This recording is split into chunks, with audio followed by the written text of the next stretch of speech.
Ya, bismillahirrahmanirrahim. Alhamdulillah wassalatu wassalamu ala Rasulillah wa ala alihi wa sahbihi wa ala amma ba'd. Mulai dari cover bukunya.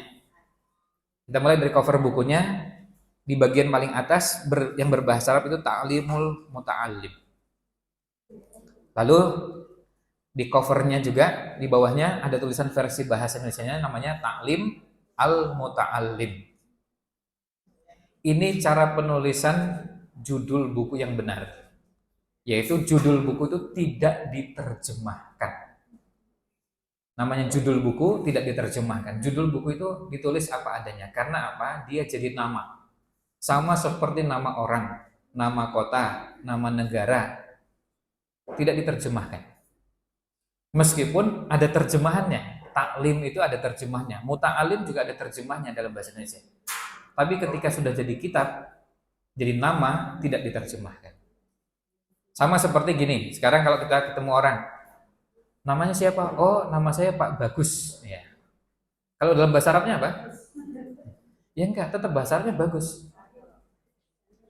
Ya, enggak Jamil gitu. Bagus itu artinya Jamil.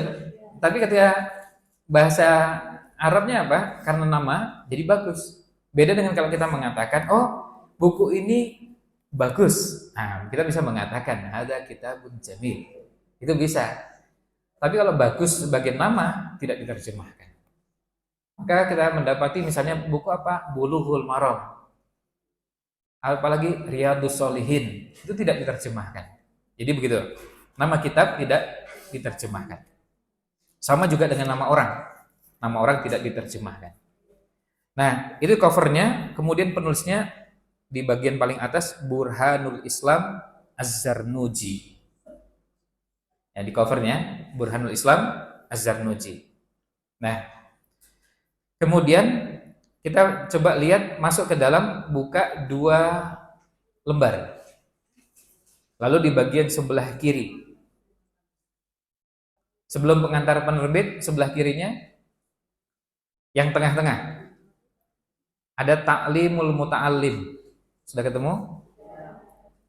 Wasiat Imam Az-Zarnuji terkait adab, akhlak, dan metode menuntut ilmu. Coba lihat judul aslinya, lihat judul aslinya, lengkapnya. Ta'limul Muta'allim, Thariqut Ta'allum. Jadi nama lengkap kitabnya adalah Ta'limul Muta'allim, Thariqut Ta'allum. Ini nama asli kitab ini secara lengkap. Jadi ada 2 hal yang perlu diketahui. Tadi kita sampaikan nama kitab tidak diterjemahkan. Yang kedua, kadang-kadang nama kitab yang populer itu sebetulnya tidak menyebutkan secara lengkap. Misalnya Bulughul Maram, itu singkat apa? Nama singkat yang populer. Nama lengkapnya apa? Bulughul Maram min Adillatil Ahkam.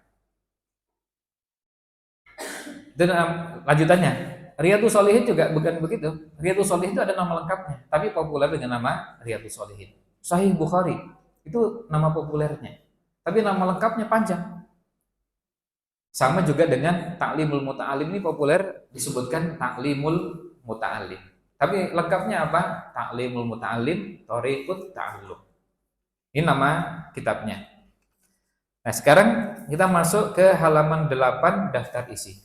Untuk pengantar penerbit saya tidak perlu bacakan karena nanti kalau beda cetakan beda lagi pengantar penerbitnya. Jadi ini tidak berhubungan dengan buku kita ini.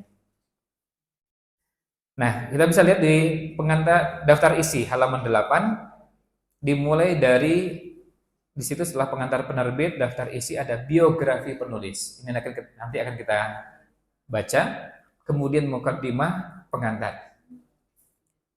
Lalu kita lihat isinya nih. Nah, ini untuk isinya Ibu-ibu bisa tulis di sampingnya nomor. Yang satu, hakikat ilmu, fikih, dan keutamaannya. Hakikat ilmu, fikih, dan keutamaannya. Yang kedua, niat dalam mencari ilmu. Yang ketiga, memilih ilmu, guru, teman, dan ketekunan.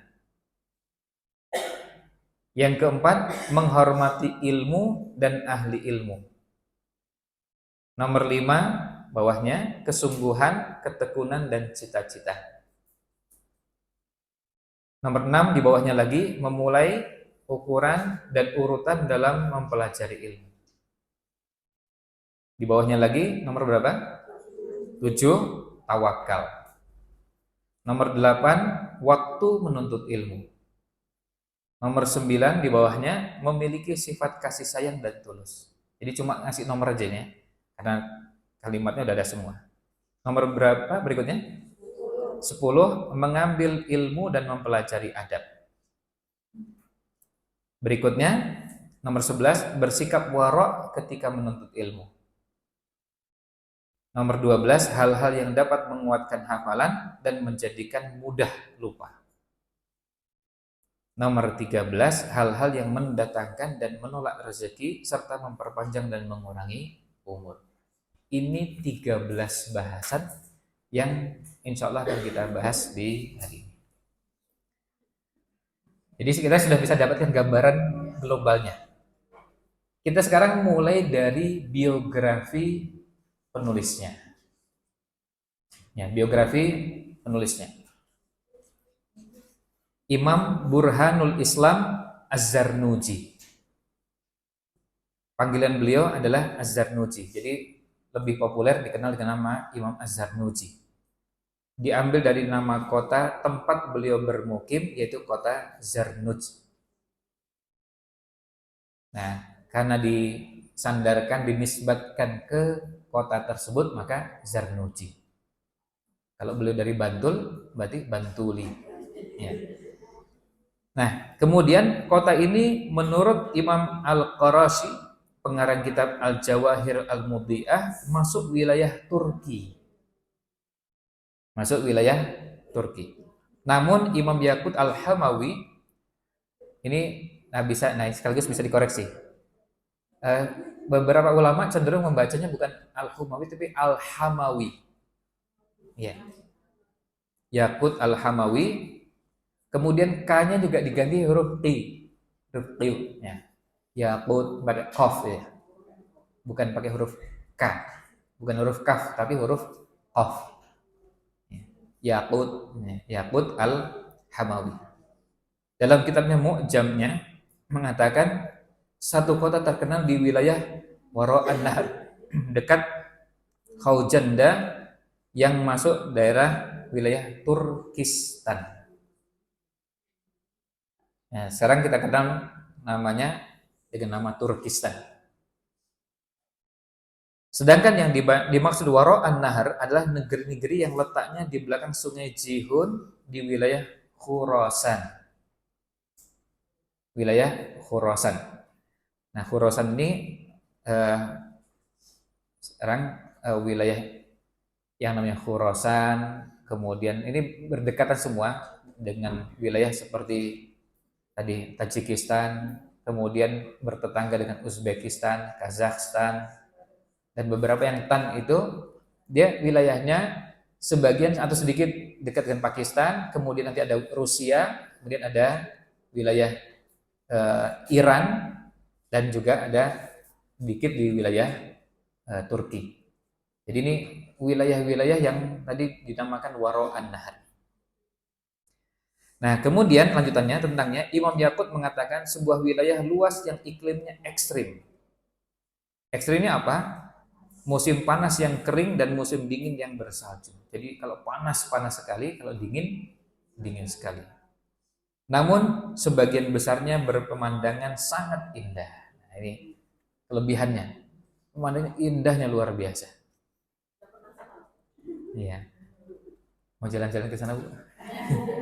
Diagendakan jalan-jalan ke sana. Iya, kalau mau jalan-jalan ke sana yang sebetulnya negeri yang wilayahnya juga indah dan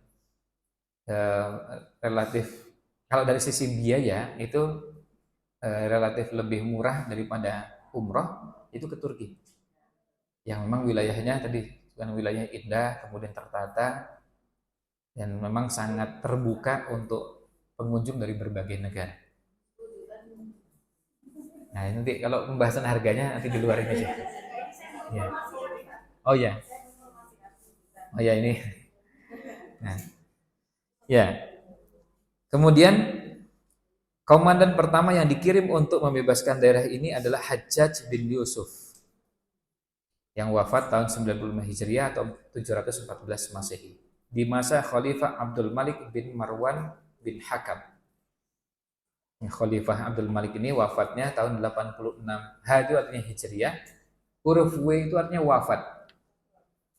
Kemudian 705 itu untuk tahun Masehinya. Nah, ini supaya nanti Ibu bisa ketahui, nanti kalau pas ada penyebutan seperti ini di belakang, nanti tidak kita jelaskan lagi. W itu artinya wafat. Kalau H itu artinya tahun Hijriahnya, M itu tahun Masehi atau Miladiahnya. Selanjutnya, guru-guru beliau, Imam Az-Zarnuji mengambil ilmu dari beberapa syekh dan ulama yang terkenal di zamannya yang banyak mengarang kitab, terutama tentang fikih dan adab atau sastra. Beliau kumpulkan masing-masing keahlian gurunya yang berbeda-beda sehingga menjadikannya tidak hanya ahli dalam satu bidang ilmu saja, tetapi juga ahli di dalam bidang-bidang lainnya. Beliau menuntut ilmu untuk fikih mazhabnya Hanafi, mengikuti mazhab guru-gurunya. Jadi saudara-saudara kita di Turki sampai hari ini mazhab yang dipilih juga mazhabnya Hanafi. Jangan kaget kalau kita dalam beberapa hal berbeda dengan saudara kita di sana kalau di bahasan fikih. Kemudian karya-karya Imam Az-Zarnuji ini, Imam Az-Zarnuji mendapat gelar kehormatan Burhanul Islam karena mengarang kitab Ta'limul Muta'alim, karena mengarang buku ini. Namun gelar itu tidak pernah digunakan oleh orang-orang yang menyebutkan pengarang kitabnya, berbeda dengan kebiasaan para pengarang lainnya yang di depannya namanya disertai gelar. Bahkan tidak hanya seorang yang cuma menyebutnya dengan pengarang kitab Ta'limul Muta'alim tanpa menyertakan gelar atau nama aslinya. Artinya ada yang nulis kitab menyebut Ta'limul Muta'alim tapi tidak menyebut nama penulisnya. Namun hal ini justru menunjukkan betapa populernya kitab beliau ini meski informasi yang berkaitan dengan pengarangnya sangat minim, tidak banyak informasi tentang perjalanan kehidupannya. Nah, di samping itu kita dapatkan informasi lainnya bahwa kitab Ta'limul Muta'alim merupakan satu-satunya kitab karya beliau dan belum ditemukan adanya karya beliau selain ini, baik dalam ilmu pendidikan, fikih, atau ilmu-ilmu lainnya. Semua orang yang menyinggung biografi beliau mencukupkan diri hanya menyebutkan kitab ini, hanya menyebutkan karyanya Imam Az-Zarnuji apa? Ta'limul Muta'alim. Padahal beliau punya karya lebih dari satu. Kapan Imam Az-Zarnuji hidup? Kita tidak menemukan dalam kitab-kitab rujukan yang menyebutkan tahun kelahiran dan wafatnya beliau. Karena begitu sulitnya mendapatkan peneliti yang dapat membantu kita untuk menentukan secara pasti rentang waktu atau periode beliau hidup. Begitu pula kitab-kitab biografi tidak menyebutkan informasi yang memadai seputar kepribadiannya. Dengan demikian kita tidak bisa menyertakan informasi apapun seputar tahun-tahun kepopuleran beliau atau pada tahun berapa kira-kira kitab beliau ini ditulis. Ini biografi singkat yang dituliskan oleh beberapa, karena kadang-kadang ada yang cuma hanya menyebutkan kira-kira di abad sekian, tapi tidak menyebutkan secara pasti tahunnya. Seperti tadi ketika kita menyebut siapa Hajjaj bin Yusuf wafatnya tahun 95 Hijriah. Bayangkan kita sekarang hidup di tahun 1445. Nah, beliau wafat tahun 95. Itu bisa langsung disebutkan dengan sangat akurat 95. Nah, ini bisa dimaklumi, ada beberapa ulama kadang-kadang tidak terlalu populer namanya, tapi populer karyanya. Kadang-kadang ada sebagian yang memang sengaja ingin menyembunyikan dan tidak ingin namanya dikenal luas oleh masyarakat. Ini justru bukan aib, ini malah justru kehormatan dan kemuliaan karena beliau tidak ingin dikenal dirinya, tapi yang ingin adalah orang-orang tahu dan bisa mendapatkan ilmu dan karyanya, tanpa harus menyebut itu karya saya. Nah, ini menunjukkan bagaimana kebersihan hati dari para ulama-ulama kita. Nah, ini biografi singkat dari penulisnya, yaitu Imam Az-Zarnuji rahimahullah ta'ala.